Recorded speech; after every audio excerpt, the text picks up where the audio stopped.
Oi gente, tudo bem com vocês? O meu nome é Bárbara Rubinho, eu sou diretora da Bright Strategies, uma consultoria especializada em regulação para o setor elétrico, e vou acompanhar vocês no episódio 5 do Greener Talks. Esse episódio de hoje, que é o mais legal da série, a gente vai falar sobre regulação da geração distribuída.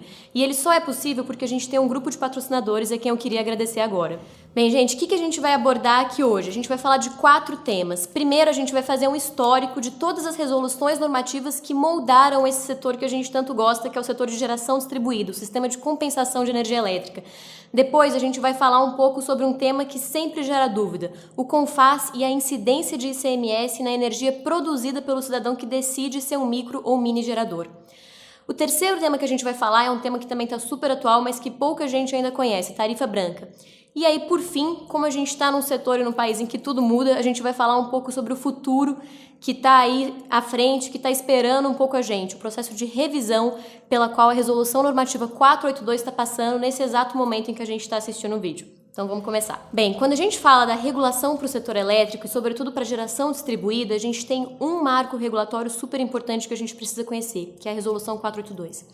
Essa resolução já passou por 3 processos de alteração e está passando por um novo agora. Desses 3 processos, 2 eu costumo dizer que foram extraordinários, ou seja, eles não estavam previstos no calendário da Agência Nacional de Energia Elétrica desde o começo, e um processo foi ordinário, um processo que a gente já sabia que ia acontecer, um processo que a gente já estava esperando. O primeiro processo que a gente teve foi, então, a própria vinda da Resolução 482. Foi um processo que começou em 2011, passou por várias audiências públicas e foi concluído em abril de 2012, com a entrada em vigor, o começo da efetividade da resolução previsto para dezembro do mesmo ano, de 2012. O que essa resolução trouxe para a gente? Foi ela que permitiu para o brasileiro gerar a própria energia. Então, ela estabeleceu o que a gente chama de net metering. O que é isso? É o sistema de medição líquida. No Brasil, diferente do que a gente tem em outros países do mundo, como por exemplo a Alemanha, o cidadão que gera a própria energia, ele não vende essa energia para a rede elétrica.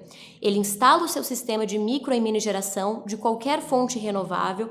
Esse sistema é conectado à rede da distribuidora de energia e ele gera uma energia. Ou ele vai consumir essa energia de forma imediata, quando tem simultaneidade, ou seja, ele está produzindo ao mesmo tempo em que ele está consumindo, ou ele vai injetar uma parcela dessa energia na rede. Quando ele injeta essa energia na rede, ele recebe essa energia de volta na forma de créditos na conta de luz dele. Mas em momento algum, ele recebe dinheiro por isso, ou seja, essa energia não é vendida. Por isso que esse sistema se chama de net metering, a medição líquida, porque no final do mês, a conta de luz dele vai ser igual ao que ele consumiu da rede elétrica, ou seja, ele puxou de energia, menos o que ele gerou de energia e injetou na rede da distribuidora. Foi a Resolução 482 de abril de 2012 que permitiu tudo isso. Essa resolução, quando ela veio, ela trazia para a gente alguns limites. Então, esse sistema só era possível para usinas de geração que tivessem até 1 mega de potência instalada. Além disso, toda vez que esse consumidor injetava créditos na rede da distribuidora, na rede elétrica, esses créditos eram válidos pelo período de 36 meses. Ou seja, uma vez que o crédito era computado, medido pela distribuidora, o consumidor tinha 36 meses para usar esse crédito. E se ele não usasse esse crédito nesse período, ele ia para o que a gente chama de modicidade tarifária, que é um dos princípios que guiam esse setor elétrico, que é o quê? Uma ação constante do Ministério de Minas e Energia de buscar que a tarifa elétrica do cidadão brasileiro seja módica, seja fácil de ser paga, confortável. O que a gente tem visto por aí, um pequeno parênteses, é que infelizmente a gente tem falhado em cumprir com este princípio. Não é à toa, que o próprio Ministério soltou um dado de que em 6 anos a tarifa de energia do cidadão subiu 499%. No mesmo ano em que a Resolução 482 foi promulgada, ela já sofreu um processo de alteração, que foi feito pela Resolução Normativa 517, que é de dezembro daquele ano. Qual era o objetivo da ANEEL com a Resolução 517? Não era criar nenhum tipo de mudança pesada no que tinha vindo em termos da regulação. Era somente esclarecer alguns pontos de dúvida que tinham ficado no texto original. Esclarecer, por exemplo, e esse esclarecimento foi um pedido do CONFAS, que é um órgão sobre o qual a gente vai falar daqui a pouquinho, sobre qual era a natureza dessa relação, que era uma natureza de troca, que não havia em momento algum venda de energia. Por quê? Porque a gente sabe que essa classe de consumidores que podem participar do sistema de compensação de energia elétrica, o que a gente chama de consumidores cativos, né? Os consumidores cativos que estão nesse ambiente de contratação regulada, nós não podemos escolher de quem a gente compra a nossa energia. Quem compra a energia para a gente é o governo por meio dos leilões. E para esclarecer que esse sistema só se tratava de um sistema de troca, foi que a Resolução 517 veio. E aí a ANEEL aproveitou que essa resolução ia vir e trouxe algumas outras mudanças. Por exemplo, ela esclareceu que nas unidades consumidoras de baixa tensão, né, que eu costumo brincar que são consumidores gente como a gente, que consomem um pouco menos, o limite que você pode instalar um sistema para gerar a sua energia, ele está limitado à carga instalada da sua propriedade, ou seja, da unidade consumidora em que o sistema vai ser instalado. Por que a gente tem essa limitação? Porque o objetivo da agência não era, por exemplo, que a gente instalasse energia exatamente para ficar trocando por aí, e a gente sabe que a gente não pode instalar um sistema para vender. Então ela limitava isso, ou ela limita isso, na verdade, à necessidade de cada unidade consumidora para atender o seu consumo. E se você é um consumidor do grupo A, por exemplo, o limite do sistema que você pode instalar é a sua demanda contratada. Poxa, e se eu precisar de um sistema maior do que a minha demanda contratada para zerar o meu consumo de energia? Aí você vai ter que aumentar a sua demanda. E todas essas considerações têm que ser levadas em conta quando a viabilidade econômica do seu projeto está acontecendo. Depois da 517, a gente teve, em 2015, um processo de revisão vindo, que é o processo de revisão que eu costumo dizer que foi ordinário. Por quê? Porque ele já veio a partir de uma previsão que a ANEEL trouxe. Então, desde 2012, a gente já sabia que a resolução ia ser revisada em 2015. E a ANEEL colocou esse marco temporal exatamente para ter um período de 3 anos no qual ela avaliaria como é que o sistema estava indo, se o sistema estava progredindo, né? Bem, se as pessoas estavam adaptando, se as pessoas estavam aderindo ao sistema de compensação de energia elétrica ou se não. Se elas precisariam, né, se a ANEEL precisaria criar novas regulamentações, novas regras para estimular mais consumidores de energia a aderir a esse sistema. Então, em 2015, no comecinho de 2015, a gente começou a ter o processo de revisão. Esse processo tem algumas etapas que são definidas pelo regulamento da própria ANEEL, da própria agência. E aí, nessa revisão, a nova regulamentação, que é a 687, ela foi publicada em novembro de 2015 e ela trouxe mudanças extremamente importantes para garantir o crescimento desse setor. Que mudanças foram essas?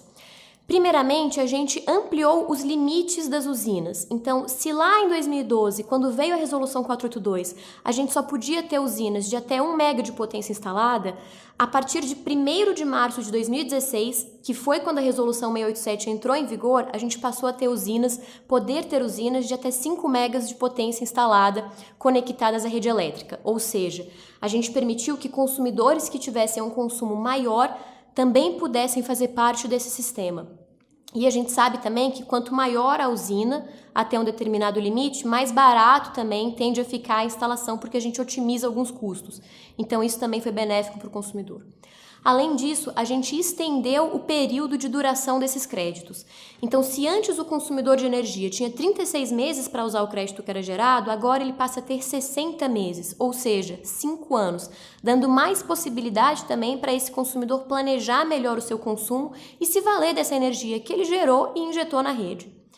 Agora, uma das alterações mais importantes que a gente teve de fato nessa revisão foi a adição de 2 novas modalidades de compartilhamento de crédito. A gente já tinha 2 modalidades antes. Uma que era a geração junto à carga, ou seja, eu tenho um sistema e o meu sistema está instalado exatamente na unidade consumidora em que eu vou consumir a energia que o sistema produz e os créditos de energia que esse sistema produz.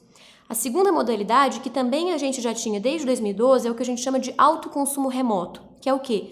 Eu tenho este sistema que está instalado nessa unidade consumidora, mas a energia produzida por ele, os créditos dessa energia, vão poder ser usados nessa unidade consumidora, mas também em outra unidade consumidora que pertence a mim. Por isso que é um autoconsumo, mas remoto. Ele está um pouco mais distante de onde a usina está instalada. A terceira modalidade de créditos, de compensação de créditos que veio a partir de 2015 é o que a gente chama de empreendimento de múltiplas unidades consumidoras, que a gente apelida carinhosamente de EMUC. O EMUC, ele é popularmente conhecido como geração em condomínio. O que é isso? É exatamente a possibilidade de prédios, conjuntos condominiais, sejam residenciais ou comerciais, horizontais ou verticais, tem de usar a área comum daquele empreendimento, daquele condomínio, instalar um sistema para geração própria e compartilhar a energia produzida por aquele sistema entre todos os condôminos que estão dentro daquela área. E a quarta modalidade que a gente tem, que está ficando a queridinha do momento, é a modalidade que a gente chama de geração compartilhada. Na geração compartilhada, a gente tem uma permissão de que consumidores que não têm nenhuma relação necessariamente entre si, ou seja, diferente do EMUC, eles não estão dividindo uma mesma área, eles se reúnam em uma cooperativa, se for para pessoas físicas, ou em um consórcio, se for para pessoas jurídicas, e eles compartilhem os créditos de energia provenientes de uma única usina de energia renovável. Essa usina, ela tem que estar na titularidade da cooperativa ou do consórcio, e ela pode estar ou instalada junto à carga, ou seja, por exemplo, na sede da cooperativa ou na sede do consórcio, ou ela pode estar instalada numa área remota também, desde que essa área também esteja na titularidade ou da cooperativa ou do consórcio, porque essas são as pessoas jurídicas que reúnem todos esses consumidores e permitem que eles troquem entre a usina e as suas unidades esses créditos que são gerados. Então essas são algumas das alterações mais importantes que a Resolução 687 trouxe. Depois disso, 2 anos depois, em 2017, a gente teve o terceiro processo de revisão, que foi essa outra revisão que eu também costumo dizer que foi extraordinária, porque ela não estava prevista desde o começo. Em 2017 veio a Resolução 786, e essa revisão veio por quê? Porque a ANEEL começou a perceber um movimento dos agentes de mercado de pegar usinas que existiam já antes, que já tinham sido amortizadas, ou seja, o investimento feito nelas já tinha sido pago, essas usinas já operavam, por exemplo, no mercado livre, e migrar essas usinas de volta para o mercado cativo para que elas pudessem ser usadas para gerar créditos, ou seja, para participar do sistema de compensação de energia elétrica. Só que isso não é o que a agência queria quando ela trouxe a Resolução 482. Um dos objetivos da Resolução 482 era permitir a adição de nova capacidade ao sistema brasileiro, à matriz energética brasileira. E quando a gente migra usinas de um sistema para o outro, a gente não está adicionando nova capacidade. A gente está simplesmente fazendo um jogo de brincar de peças. Então, o principal ponto que veio com a Resolução 786 em 2017 foi proibir a migração de empreendimentos que já tinham uma outorga, uma concessão, ou já tinham feito um pedido de outorga ou concessão para atuar nesses ambientes mais livres, de participar desse ambiente regulado, que é o ambiente para o qual a possibilidade do sistema de compensação de energia elétrica existe. E aí, além disso, a ANEEL aproveitou que estava acontecendo essa revisão, que tinha havido já essa vedação, e fez uma coisa bastante importante para equiparação das fontes. Ela igualou os limites de potência. Porque se em 2015 a gente teve o limite de potência passando de 1 para 5 mega para a maioria das fontes, esse limite tinha aumentado somente de 1 para 3 megas para as fontes hidráulicas, para as fontes hídricas. E aí lá em 2017, então, a ANEEL decidiu equiparar o limite de 5 mega de potência máxima permitida para participar do sistema de compensação para todas as fontes. Bem, é isso aí. Já que a gente fez esse histórico, então, relembramos tudo o que a gente aconteceu até hoje do ponto de vista de regulação, vamos falar um pouco de outro assunto que também é regra, mas que é uma regra feita por outro agente muito importante que a gente tem no Brasil. O ICMS, gente, é um dos temas que mais gera dúvida das empresas, dos empreendedores que estão atuando no setor da geração distribuída. Como é que funciona, então? Vamos falar um pouquinho só de como é que o ICMS é regulado no Brasil, para a gente poder entender um pouco do que a gente vive no nosso dia a dia de setor. Primeira coisa que é importante a gente falar é, quem define o ICMS, gente, não é a ANEEL e não é o governo federal. O ICMS é um imposto estadual e, na verdade, não é só um imposto estadual, é a maior fonte de arrecadação que os estados brasileiros têm hoje. Exatamente porque o ICMS é tão importante para os estados, é que tudo que vem de ICMS tem que ser decidido de forma colegiada por esses estados, ou seja, se um estado quiser fazer uma política de isenção de ICMS, de incentivo, de benefício, ele precisa que os outros estados concordem que ele faça essa política, mesmo que os outros não queiram fazer a política também. Por que isso veio? Isso foi uma determinação da nossa Constituição da República lá de 1988 para evitar que o ICMS fosse usado como um mecanismo de guerra fiscal entre os estados. Ou seja, vou dar um incentivo aqui para atrair mais gente, para atrair mais empresa, mais setor produtivo para o meu estado e tirar do outro. Essas decisões colegiadas, elas são tomadas num órgão que a gente chama de CONFAZ, que é o Conselho Nacional de Política Fazendária.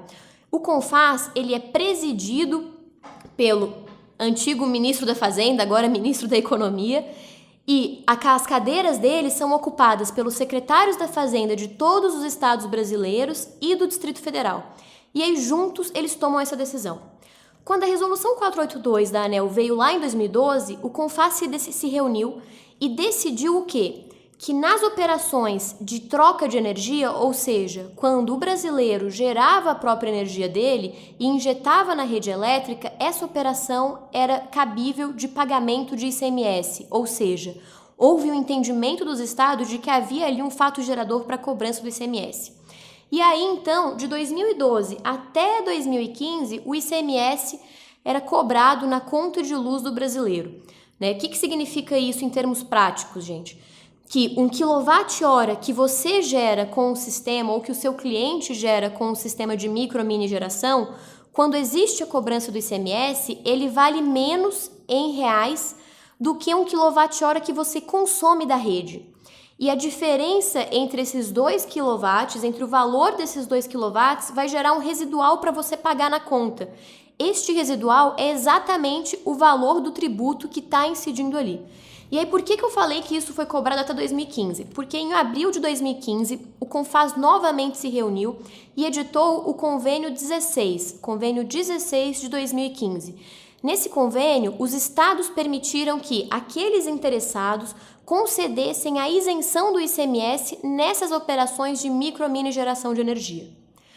E aí, de 2015 até o meio de 2018, mais ou menos, a gente teve um trabalho muito forte das associações setoriais para conseguir que os estados aderissem a este convênio, então fossem fazendo a adesão e garantindo essa isenção.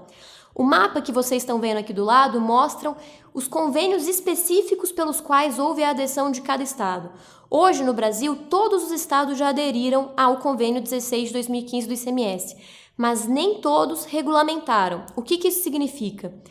Que para a política tributária estadual existe uma regra. Então, além do estado aderir ao convênio do CONFAZ, que é um nível macro, é um convênio nacional, ele precisa também regulamentar este convênio da perspectiva local.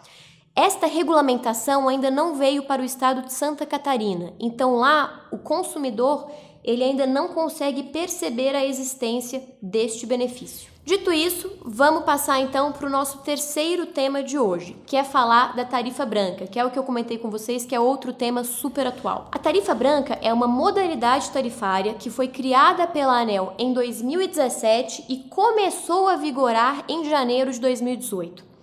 Basicamente, como é que funciona a tarifa branca? Um consumidor hoje de baixa tensão, vocês lembram, né? O consumidor de baixa tensão é o consumidor gente como a gente. Um consumidor de baixa tensão, ele paga um valor único em reais por quilowatt-hora, não importa a hora do dia em que ele consuma a energia. Um consumidor de média tensão, por outro lado, ele paga um valor da energia, ou seja, um valor em reais por quilowatt-hora que varia dependendo da hora do dia que ele consome. Então, na média tensão, se este consumidor consome energia num horário de ponta, que pra gente seria tipo um horário de pico, ele paga uma energia mais cara. Por que ele paga uma energia mais cara? Porque neste momento custa mais para o setor produzir aquela energia, porque a demanda é muito alta, e custa mais para a distribuidora entregar aquela energia, porque a demanda também é muito alta. Então, a gente pode pensar que é como se fosse um congestionamento na rede de distribuição. E aí o governo quer desestimular que haja este consumo. Então ele estabelece uma tarifa mais cara para evitar que este consumidor de média tensão, que são consumidores que já têm um volume de consumo muito maior, consumam naquela hora. A tarifa de branca, ela objetiva criar um sistema bastante similar para esses consumidores de baixa tensão.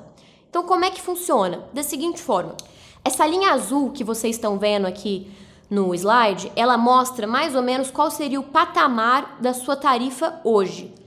O consumidor de baixa tensão que quiser aderir à tarifa branca, ele vai passar a ter 3 valores de quilowatt-hora que ele pode pagar pela energia consumida. E depende da hora em que ele vai consumir essa energia. Então, a maior parte do dia dele, ele vai pagar uma tarifa que a gente chama de tarifa branca, então um patamar branco, que é uma tarifa mais ou menos 20% mais baixa do que a tarifa que ele paga hoje, que é única. Por outro lado, se este consumidor consumir energia no horário intermediário, que são 2 horas por dia, ou no horário pico, que são 3 horas por dia, a tarifa dele vai ser bem mais alta do que essa tarifa única que hoje ele paga, que é a tarifa convencional. Qual que é o objetivo da ANEEL em fazer isso, gente? Na verdade, são 2 objetivos, né? O primeiro é começar a criar neste consumidor mais consciência sobre o setor elétrico, mais consciência sobre como o nosso consumo impacta as decisões do setor elétrico. E como é que ela faz isso, né? Ela faz isso dando para este consumidor o que a gente chama de sinal de preço, ou seja, impactando no bolso dele, né, mostrando que as decisões dele têm um impacto no setor elétrico, criando um impacto no bolso dele por uma tarifa que é diferenciada, então que vai permitir ele ou economizar muito ou gastar mais na conta de luz. E o segundo motivo, né, é exatamente começar a educar este consumidor de baixa tensão para a eventualidade, né, num futuro em que todos nós podemos passar a ser tarifados dessa forma, com tarifas de preços diferenciados. Então, hoje, gente, a adesão à tarifa branca, ela é voluntária. Como eu disse para vocês, essa modalidade tarifária começou lá em 2018. Em 2018, todo mundo que consumia mais de 500 kWh por mês, numa média anual, podia aderir à tarifa branca. A partir de janeiro de 2019, então, agora, todo mundo que consome mais de 250 kWh por mês já pode aderir à tarifa branca. E a partir de janeiro do ano que vem, todo mundo que consumir qualquer nível de consumo na baixa tensão vai poder aderir à tarifa branca. A adesão à tarifa branca, ela é gratuita. A troca de relógio, ou seja, você vai ter que trocar o seu relógio se o seu relógio for daqueles bem antigos, analógicos, sabe? Que fica o ponteirinho girando assim. Se você tiver esse tipo de relógio, você vai ter que trocar por um relógio que é digital. Qual que é a diferença? Esse relógio digital, ele vai marcar não só quanto você consome, mas que hora você está consumindo, que é uma coisa que o nosso relógio analógico hoje não faz.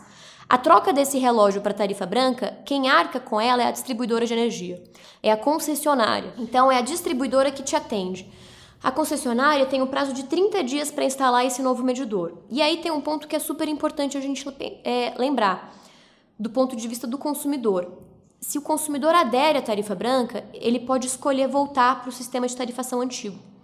A ANEEL permite isso exatamente por quê? Porque a maioria de nós não tem tanta noção do nosso perfil de consumo. Então pode ser que a gente faça a adesão para a tarifa branca achando que vai ser uma coisa positiva e no final das contas a gente seja surpreendido com uma conta mais cara. Então, para ajudar o consumidor a ter esse nível de consciência maior, a ANEEL permite que a gente volte para o sistema de tarifação antigo. E um outro ponto que é muito importante a gente ficar atento, sobretudo se você é um empreendedor do setor elétrico ou se você é um consumidor que está pensando em gerar sua própria energia ou que já gera sua própria energia, é que se você adere à tarifa branca, a maior parte do dia você vai ter uma tarifa que é mais baixa do que a sua tarifa atual. E a maior parte desse dia, ou seja, o horário em que você vai pagar a tarifa mais barata é exatamente o horário em que o seu sistema fotovoltaico vai estar produzindo energia, que é quando tem sol. O que isso significa? Que se você migra para essa modalidade tarifária, ou se o seu cliente migra para essa modalidade tarifária, isso pode impactar o tempo de retorno que ele vai ter no sistema dele. Esse tempo pode ficar um pouco mais longo, porque ele vai estar gerando energia para compensar uma tarifa que é mais baixa. Beleza, gente? Aqui também nesse slide vocês podem ver como é que funcionam esses diferentes horários para tarifação nas principais distribuidoras que a gente tem no país. Fica para consulta de vocês. Dito isso, já que a gente está falando de temas atuais, vamos falar do tema queridinho do momento, que é a revisão da Resolução 482. Se você trabalha no setor desde o começo, você vai perceber que de forma muito constante a gente está discutindo revisões da Resolução 482. E aí, gente, eu já quero deixar uma dica, que é para ninguém cometer gafe quando estiver falando de regulamentação ou de resolução do setor. Apesar das várias alterações que a gente já passou, a resolução vigente continua sendo a 482. As outras resoluções só alteraram, mas elas não substituíram. Então, o certo continua sendo falar de resolução 482. Por que uma coisa que é muito importante a gente lembrar? Esta revisão é uma revisão né, dentro daquelas minhas classificações, que seria uma revisão ordinária. Desde 2015, a gente sabe que essa resolução vai vir, que essa nova resolução, que esta revisão vai acontecer. Este processo foi previsto já no voto do diretor que aprovou a resolução 687 em 2015. Então, isso não é uma novidade para a gente. Como eu comentei com vocês, todo o processo de revisão de resolução da ANEEL segue um trâmite estabelecido pela agência. Esse trâmite tem 4 etapas. Então, primeiro é aberta uma consulta pública. Nessa consulta pública, a ANEEL publica uma nota explicando um pouco do porquê que ela está abrindo aquela revisão e convidando o setor, convidando a sociedade civil a fornecer informações para que ela possa ser subsidiada no processo de decidir quais mudanças vão ou não vão ser implementadas. Esta primeira etapa, quando o assunto é a revisão da Resolução 482, aconteceu no primeiro semestre de 2018. A segunda etapa de processo de revisão é a gente abrir ou publicar, né, a análise de impacto regulatório, que a gente chama de AIR. A função da AIR é a ANEEL apresentar também para o setor e para a sociedade quais são as alterações que ela está pensando em fazer e como essas alterações vão impactar de forma positiva ou negativa aquele segmento que está abrangido por aquela resolução. Esta é a segunda etapa e junto com a publicação da análise de impacto regulatório, a ANEEL também sempre convida o setor a participar de uma audiência pública, em geral presencial, que ela costuma revezar aí entre o seno São Paulo ou Brasília, mas isso sempre é avisado com bastante antecedência.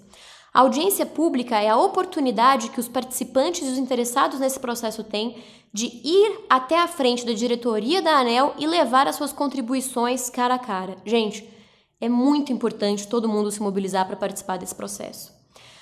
Formalmente, a segunda etapa do processo de revisão da Resolução 482 só deve ser aberta no finalzinho de janeiro. Só que a gente já teve, de certa forma, um spoiler do que está pela frente, que é o que a gente vai falar aí no próximo slide. A terceira etapa de todo o processo de revisão, gente, é exatamente a gente abrir uma audiência pública para convidar as pessoas a participarem, a comentarem o texto.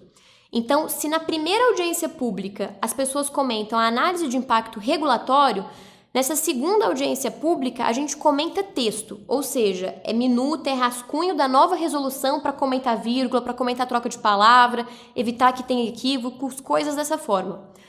E a quarta etapa do processo de revisão já é a publicação da nova resolução.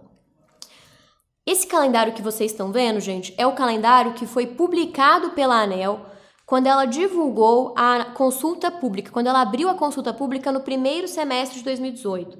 Só que esse calendário já está atrasado, porque por eles vocês percebem que a análise de impacto regulatório deveria ter sido publicada no segundo semestre de 2018, mas ela não foi.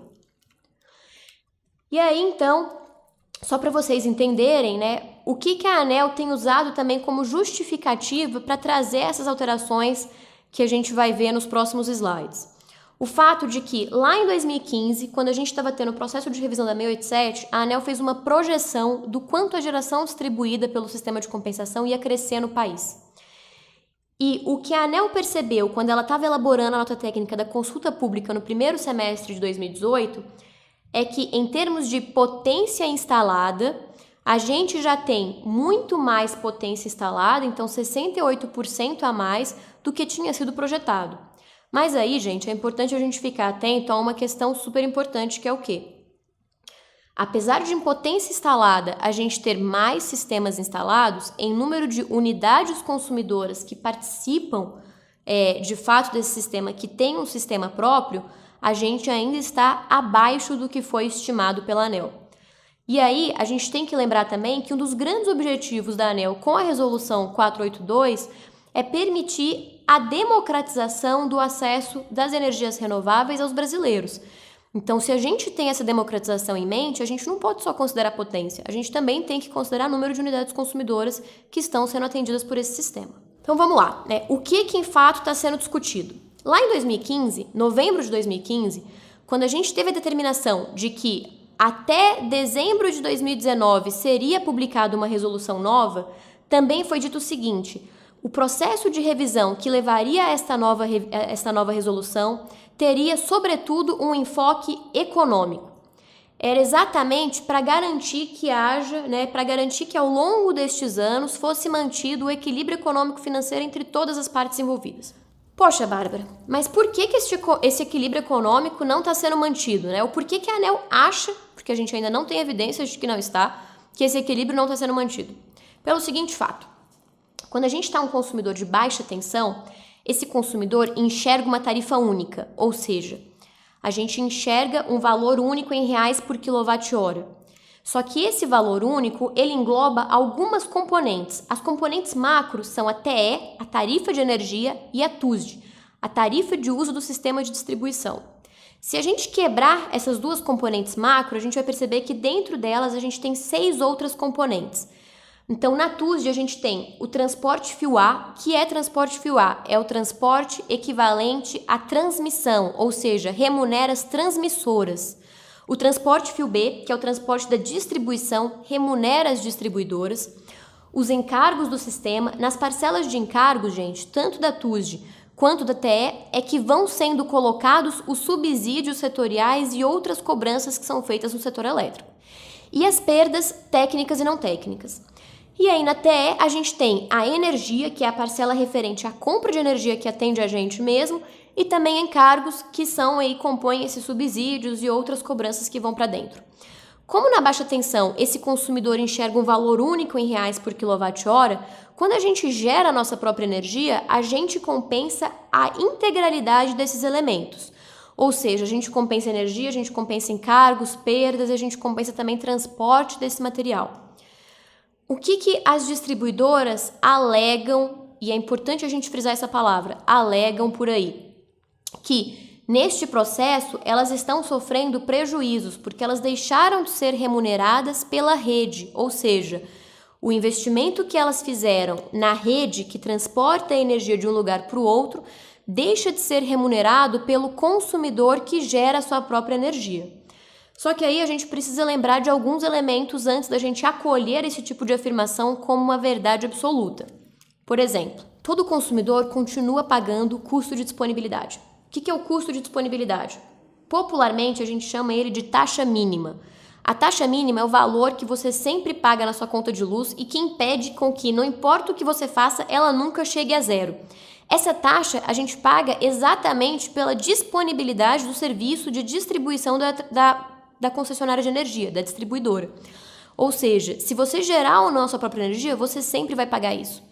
E o que é pior, gente, se você gera a sua própria energia e você injeta a energia da rede da distribuidora, você corre o risco de pagar este custo 2 vezes, porque ele vai compensar os seus créditos e você ainda vai ter que pagar isso. Além disso, por exemplo, a gente sabe que a geração distribuída, ela traz enormes benefícios para o setor elétrico. Por que ela traz esses benefícios? Porque a gente está agregando geração perto dos centros de consumo, então perto de onde o sistema mais precisa, a rede mais precisa. Esses benefícios, gente, eles fazem com que investimentos em linhas de distribuição sejam postergados, ele faz com que a gente tenha mais geração de emprego, ele faz com que a gente tenha mais estabilidade do fornecimento de energia na área em que você tem essa concentração. E tudo isso precisa ser levado em conta na hora que a gente diz que há ou não um prejuízo. Dito isso, vamos conhecer então quais são as alternativas que a ANEEL está trazendo para este modelo. São 6 alternativas, gente. Na alternativa 0, o sistema de compensação permanece como é hoje, ou seja, se você gera 1 kWh, ele vai compensar o equivalente em reais exatamente àquele kWh, a integralidade dele. A gente continua compensando todas as componentes. A partir da alternativa 1 até a alternativa 5, a gente vai perdendo componentes dessa compensação. Então, na alternativa 1, a gente perde o fio B da distribuição. Na alternativa 2, a gente perde o fio da distribuição, que é o B, e o fio da transmissão, que é o A. Na alternativa 3, a gente perde esses 2 fios mais encargos. Na 4, a gente perde a TUSD inteira. E na 5, a gente perde a TUSD inteira mais a parcela de encargos da tarifa de energia.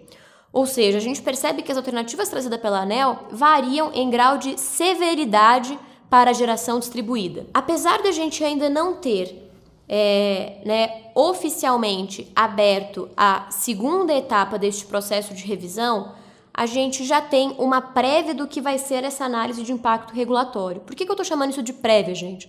Porque até ser oficialmente publicado pela ANEEL, o material pode mudar. Então, pode ser que a ANEEL, apesar de já ter anexado este documento no processo de revisão, faça alguma alteração porque ele ainda não foi oficialmente publicado. Mas vamos ver então o que essa prévia diz pra gente. Nessa prévia, a gente estabelece duas formas diferentes de compensação. Então, uma para compensação que acontece junto à carga, ou seja, quando o sistema está instalado junto à carga que vai ser consumido, quando toda a energia e todos os créditos produzidos por esse sistema forem ser compensados naquele local em que ele está instalado, a gente tem uma forma de mudança desse sistema, que é o quê? Quando a gente atingir no país uma potência instalada total para geração distribuída, não só para geração distribuída fotovoltaica, tá, gente? Para todas as fontes, de 3,33 gigas, a gente vai deixar de compensar integralmente e vai passar a compensar a tarifa descontado o fio B, que é o fio da distribuição. Na geração junto à carga, quando a gente atingir 3,36 gigas conectados à rede, a gente deixa de compensar tudo e passaria a compensar somente o fio B. Quem que é esse agente?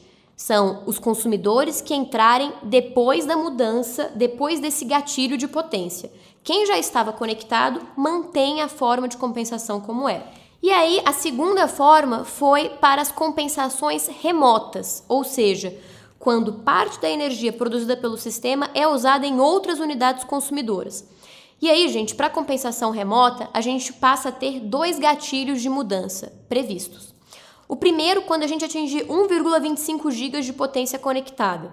Quando a gente atingir este gatilho, quem entrar depois dele, só para reforçar esse ponto, deixa de compensar toda a tarifa, para compensar a tarifa menos o fio B, ou seja, a gente deixa de compensar o fio B da TUSD. E aí o segundo gatilho é quando a gente atingir a marca de capacidade instalada de 2,13 GB. Quando a gente atingir esta marca, a gente vai ter um segundo gatilho e a regra muda de novo. E aí a gente vai deixar de compensar não só o fio B, mas também o fio A e os encargos. Ou seja, gente, a gente passa assim a perder uma parte significativa da tarifa, entre 35% e 40%. É um impacto bastante grande e é por isso, gente, que é extremamente importante que vocês participem, que vocês se mobilizem junto com a gente para acompanhar de perto esse processo de revisão, para participar da audiência pública e para submeter as suas contribuições.